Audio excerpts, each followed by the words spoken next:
یہ حدیث ذرا توجہ کے ساتھ سنیں. فَالطَّلَعْتُ فَإِذَا حُسَيْنُ فِي حِجْرِهِ وَالنَّبِيُّ صلی اللہ علیہ وآلہ وسلم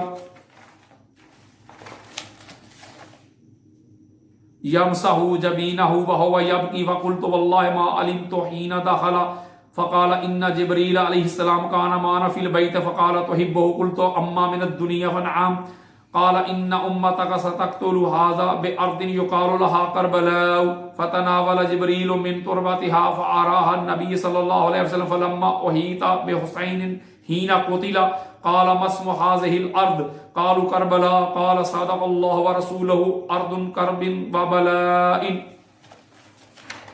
یہ حدیث ہر بات کو کلیئر کر رہی ہے اور اتنا کچھ بیان کر رہی ہے میں آپ کو بتا نہیں سکتا. ام المومنین حضرت ام سلمہ رضی اللہ تعالی عنہ روایت کرتی ہیں کہ آقا علیہ الصلوۃ والسلام میرے گھر میں تشریف فرما تھے اور مجھے فرمانے لگے کہ اے ام سلمہ اس دروازے پہ کھڑی ہو جا اور کسی کو اندر داخل نہ ہونے دینا.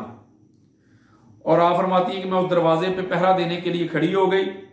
اس دروازے پہ میں نے نظر رکھی کہ اتنے میں حسین ابن علی جو ہے وہ اس دروازے سے گزر کر نانا جان کے پاس چلے گئے. وہ کہتی اندر سے میں نے اونچی آواز سے رونے کی آواز سنی. فَسَمِعْتُ نَشِیجَ رسول اللہ یبکی. اس کو کہتے ہیں کہ بلند آواز سے رونا, اتنا رونا کہ انسان کی ہچکی بند جائے. یعنی کہ اندر سے آقا علیہ الصلوۃ والسلام کی رونے کی میں نے آواز سنی اور وہ ہچکی کے ساتھ آواز تھی, بڑی بلند کے ساتھ آقا علیہ الصلوۃ والسلام کی آواز آ رہی تھی, یعنی ہچکیوں کے ساتھ آواز آ رہی تھی. وہ کہتی کہ میں جب اندر داخل ہوئی تو میں نے کیا دیکھا, جان کے دیکھا کہ امام حسین علیہ السلام آقا علیہ السلام کی گود میں بیٹھے ہوئے ہیں اور آقا علیہ السلام اپنے ہاتھ سے ان کا جو ماتھا ہے اس سے پسینہ صاف کر رہے ہیں, پونچھ رہے ہیں, اس کو چوم رہے ہیں اور آنکھیں چھم چھم برس رہی ہیں اور زاروں کے تار رو رہے ہیں اور اونچی آواز سے رو رہے ہیں کہ آپ کی ہچکی بند گئی ہے. نشیجہ رسول اللہ یبکی, بلند آواز سے رو رہے ہیں. یہاں میں روک کے ایک بات کرنا چاہتا ہوں کہ جو لوگ غم حسین میں رونے والوں کا مذاق اڑاتے ہیں, ٹھٹھا کرتے ہیں اور وہ خود کو اہل سنت کے ٹھیکیدار بھی سمجھتے ہیں, خود کو اعلیٰ حضرت کے بڑے پیروکار سمجھتے ہیں, خود کو رضوی سمجھتے ہیں, خود کو بریلوی سمجھتے ہیں اور کہتے ہیں ہم سے بڑا کوئی سنی نہیں ہے, ہم نے سرٹیفکیٹ دینا ہے سنیت کا, جس کو ہم سنی کہیں وہ سنی ہوتا ہے.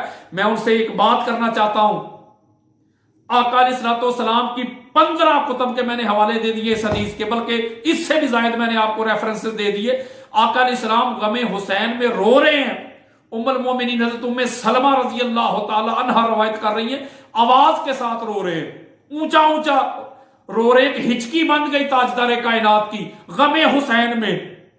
میں ایک نکتہ دینا چاہتا ہوں, تم لوگ مذاق اڑاؤ اور اس طرح کہو کہ لٹے گئے پٹے گئے, غم حسین میں رونے والوں کا مذاق اڑاؤ. میں آج بتانا چاہتا ہوں جو غم حسین میں روتا ہے, آنسو بہاتا ہے, جو بلند آواز میں روتا ہے, جس کی ہچکی بند جاتی ہے, جو اونچی آواز سے روتا ہے, وہ حضور علیہ السلام کی سنت کو ادا کرتا ہے, وہ سنت مصطفیٰ پہ عمل کرتا ہے. غم حسین میں رونا, آنسو بہانا اور ہچکی کا بند جانا اور بلند آواز سے رونا, یہ تاجدار کائنات کی سنت ہے. کسی نے آپ کو سنت مصطفیٰ پڑھائی نہیں, کسی نے آپ کو سنت مصطفیٰ دکھائی نہیں, کسی نے آپ کو سنت مصطفیٰ سمجھائی نہیں. تم بریلویت کی بات کرتے ہو, تم رضویت کی بات کرتے ہو, تم غلام رسول سعیدی کی بات کرتے ہو. میں تم کو کسی ملا ملوانے کا حوالہ نہیں دے رہا, تم کو کسی مفسر کا حوالہ نہیں دے رہا, کسی مجدد کا حوالہ نہیں دے رہا, کسی محقق کا حوالہ نہیں دے رہا, کسی صوفی کا حوالہ نہیں دے رہا, تاجدار کائنات کی بات کر رہا ہوں.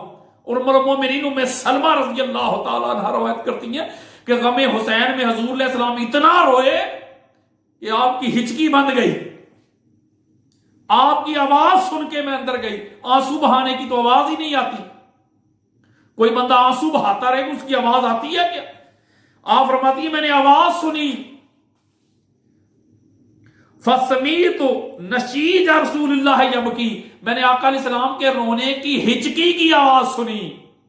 اتنی بلند آواز سے آقا علیہ السلام رو رہے تھے.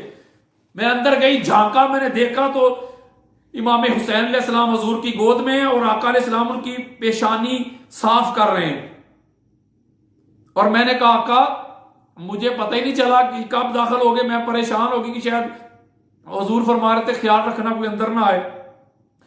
آقا علیہ السلام فرماتے ہیں کہ نہیں، ام سلمہ جبریل تھے ہمارے ساتھ، اور جبریل نے مجھے کہا کہ آقا آپ اس سے بڑا پیار کرتے ہیں، بڑی محبت کرتے ہیں حسین ابن علی سے۔ تو میں نے کہا کیوں نہ کروں، یہ تو میری دنیا ہے، یہ میری کل کائنات ہے، حسین تو میری کل کائنات ہے۔ اما من الدنیا فنعم، یہ تو میری ساری دنیا کل کائنات ہے۔